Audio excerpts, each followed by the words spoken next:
En ce 31 octobre, Happy Halloween! On commence cette semaine avec des images de ce célèbre rite irlandais fêté par petits et grands.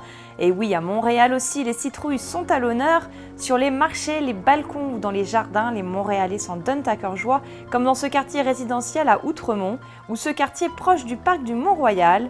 Une tradition venue tout droit des îles britanniques, mais qui gagna l'Amérique du Nord dès le 19e siècle. Alors bonne veillée de la Toussaint à tous!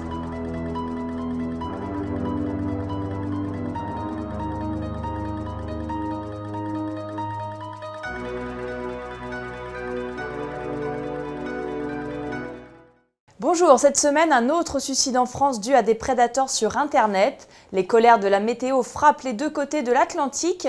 Des opérateurs en télécommunications chinois mis au piquet par la France et le Canada. Un vaccin antigrippal suspendu en France et au Canada. Un chef d'entreprise français salué dans une revue canadienne. Destination Canada à ne pas manquer à Paris. Et enfin, les événements francophones au Canada.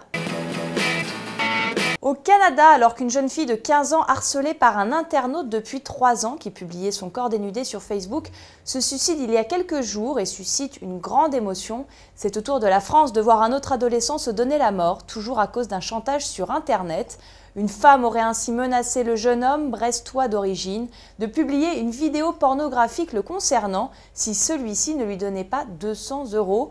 Pris de panique, l'adolescent de 18 ans s'est pendu 1 heure après la menace. Rappelons à cette occasion que Facebook reste tout de même la cour de récréation des prédateurs de tout poil qui, cachés derrière leur pseudo, traquent les proies les plus jeunes et les plus sensibles.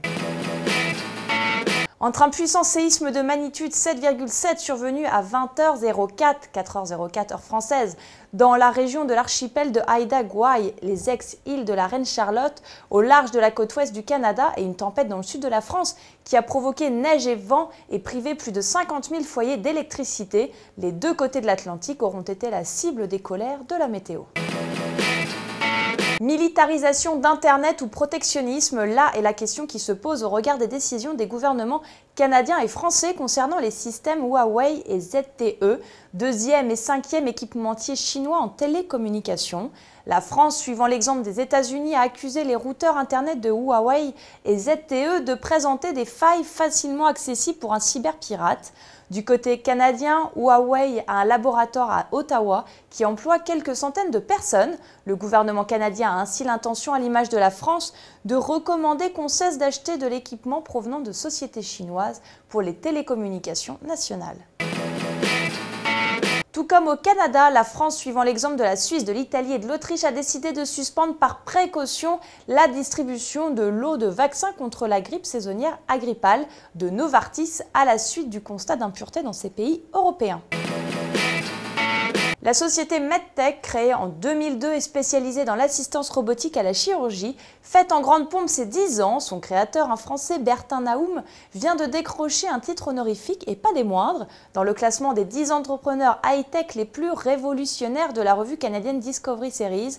Le chef d'entreprise occupe la 4e place, derrière Steve Jobs, Mark Zuckerberg et James Cameron. La revue félicite Bertin Naoum pour sa dernière création, Rosa, un robot assistant les neurochirurgiens lors d'opérations au niveau de la boîte crânienne. A noter, pour tous ceux qui souhaitent partir travailler au Canada, vous ne manquerez pas d'assister à Destination Canada, qui se déroulera les 13, 14 et 15 novembre à Paris et le 17 novembre à Bruxelles.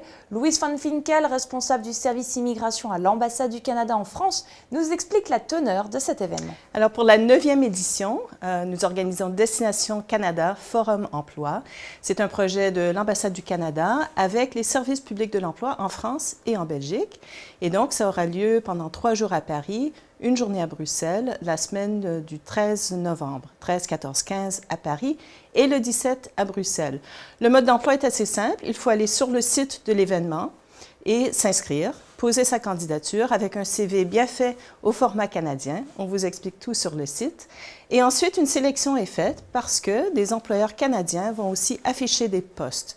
Pour l'instant, nous avons plus de 90 postes. Ça représente en fait des centaines d'emplois, centaines de postes à combler avec des profils très, très variés.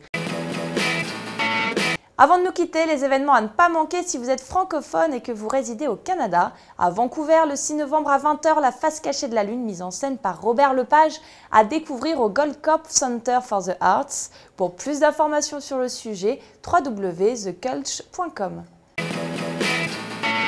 Un peu partout au Québec, le festival Coup de cœur francophone vous permettra de voir en concert la Grande Sophie, Alexis HK et le groupe Ratch, et ce à partir du 6 novembre. Pour en savoir plus sur la programmation, rendez-vous sur le site du Consulat général à Québec. À la semaine prochaine.